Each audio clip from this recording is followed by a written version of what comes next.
Hello दोस्तों, आज की वीडियो है बैकलॉग कंप्लीट करने के ऊपर। जैसा कि आपको पता है कि 15 सितंबर को मेरा बर्थडे गया है और इसमें मुझे काफ़ी टाइम लगा। मैं अपनी क्लासेस अटेंड नहीं कर पाई थी। बर्थडे सेलिब्रेट तो मैंने खास किया नहीं था, बस नॉर्मली केक कट किया था। लेकिन जो मैंने बुक्स, नोट्स और नोवेल्स के गिव अवे का बोला था, उसमें मुझे काफ़ी टाइम लगा। लोगों के एड्रेस कलेक्ट करने में, पैकिंग करने में, कुरियर करने में काफ़ी टाइम लगा। इस कारण मैं अपनी क्लासेस अटेंड नहीं कर पाई थी।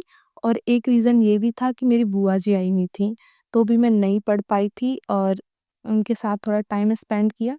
ऐसे मेरा इतना सारा बैकलॉग हो गया।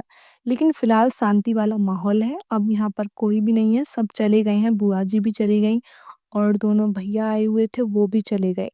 अब सिर्फ़ पढ़ना ही पढ़ना है, तो आज का संकल्प है बैकलॉग कंप्लीट करना। और मैं शुरुआत करूँगी पॉलिटी विषय से, क्योंकि सबसे ज़्यादा बैकलॉग मुझे इसी में लगा है।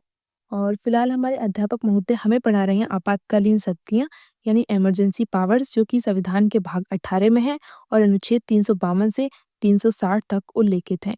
लेकिन आपातकालीन शक्तियाँ होती क्या हैं? तो जब देश में सामान्य स्थिति बिगड़ जाए, तब राष्ट्रपति को विशेष अधिकार मिलते हैं।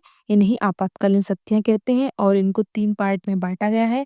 राष्ट्रीय आपातकाल यानी कि नेशनल इमरजेंसी, जो कि अनुच्छेद 352 में है, और दूसरा है राज्य आपातकाल यानी कि प्रेसिडेंट रूल्स, जो कि अनुच्छेद 356 में है, और तीसरा है वित्तीय आपातकाल यानी कि फाइनेंशियल इमरजेंसी, जो कि अनुच्छेद 360 में है। और आपसे कुछ क्वेश्चंस हैं जो कि आप कमेंट्स में बताना। 2 ऐसे राज्य कौन से हैं जहां अभी तक राष्ट्रपति शासन नहीं लगा है? और एक ऐसा राज्य भी है जहां सर्वाधिक राष्ट्रपति शासन लगा है, तो आप सभी कमेंट करना कि कौन से राज्य हैं। और दोस्तों, जो मैंने एक गिव अवे वाली वीडियो डाली थी जिसमें 25 मिनट सेलेक्ट किए थे, उस वीडियो पे मैंने कमेंट्स देखे, काफ़ी नेगेटिव कमेंट्स थे। मुझे काफ़ी बुरा लगा। लोग ऐसे बोल रहे हैं कि हम आज तक अपने बर्थडे पर इतना एक्साइटेड नहीं हुए जितना आपके बर्थडे पर हुए थे कि हमें बुक मिलेंगी, और आपने फिर भी बुक नहीं दी। तो मैंने कुछ रूल्स रखे थे। ऐसे तो वीडियोस पर 2000 कमेंट्स हैं, तो इतना मटेरियल तो नहीं है ना मेरे पास कि 2000 के लिए ही बुक्स दे सकूं। तो मैंने बोला था कि 20 प्लस लाइक हों, और आपको कौन-सी बुक, नोट्स या नोवेल चाहिए, उसका रीज़न दो। तो कुछ लोग क्या कर रहे हैं, बस ऐसे ही लिख रहे हैं कि यूपीएससी नोट्स चाहिए, वीपीएससी नोट्स चाहिए, नोवेल चाहिए। तो मैंने बोला था कि रीज़न दो, और उन लोगों के ही कमेंट्स पर ज़्यादा लाइक हैं और वही ये सब बोल रहा है कि हमको आपने नहीं दी। और कुछ लोग कह रहे हैं ये गिव अवे सब झूठ है, आपने ये गिव अवे सिर्फ़ अपने रिलेटिव्स को ही किया है जिनको आप पहले से जानती थीं। तो ऐसा नहीं है भाई, मैं किसी को भी नहीं जानती थी। जो 25 मैंने सेलेक्ट किए हैं, उनका एड्रेस भी साथ में दिया है। वो कितने-कितने दूर से हैं। झारखंड, मध्य प्रदेश, महाराष्ट्र, बिहार, राजस्थान, उत्तर प्रदेश, और उत्तर प्रदेश भी इतना बड़ा है। ये नहीं कि मैं उत्तर प्रदेश से हूँ तो पूरे उत्तर प्रदेश में मेरे रिलेटिव्स हैं। मेरे रिलेटिव्स तो बस 50 किलोमीटर के आस-पास ही हैं। तो ये सब नेगेटिव सोच मत रखो अपनी। आप इतने बड़े एग्ज़ाम की तैयारी कर रहे हो तो अच्छा सोचो। और कुछ लोग क्या कमेंट्स कर रहे हैं कि हमने आपको 12 बजे बर्थडे विश किया था, क्या आप हमें बुक्स दोगी? तो भाई ऐसा नहीं है। ये कोई, इस बात का कोई सेंस है कि हमने आपको 12 बजे बर्थडे विश किया और आप हमें बुक्स दे दोगी? तो ऐसा नहीं होता।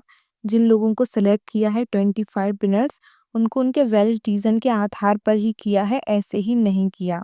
और काफ़ी लोगों ने बहुत प्यारे-प्यारे कमेंट्स भी किए हैं कि दीदी कोई बात नहीं, हमें बुक नहीं मिल पाई, हम फिर भी आपको सपोर्ट करेंगे और आप हमें ऐसे ही मोटिवेट करना, और कोई बात नहीं, हमें बुक नहीं मिल पाई तो शायद किसी को वास्तव में उसकी ज़रूरत हो और आपने इतना किया वही काफ़ी है, ऐसे कमेंट्स भी हैं।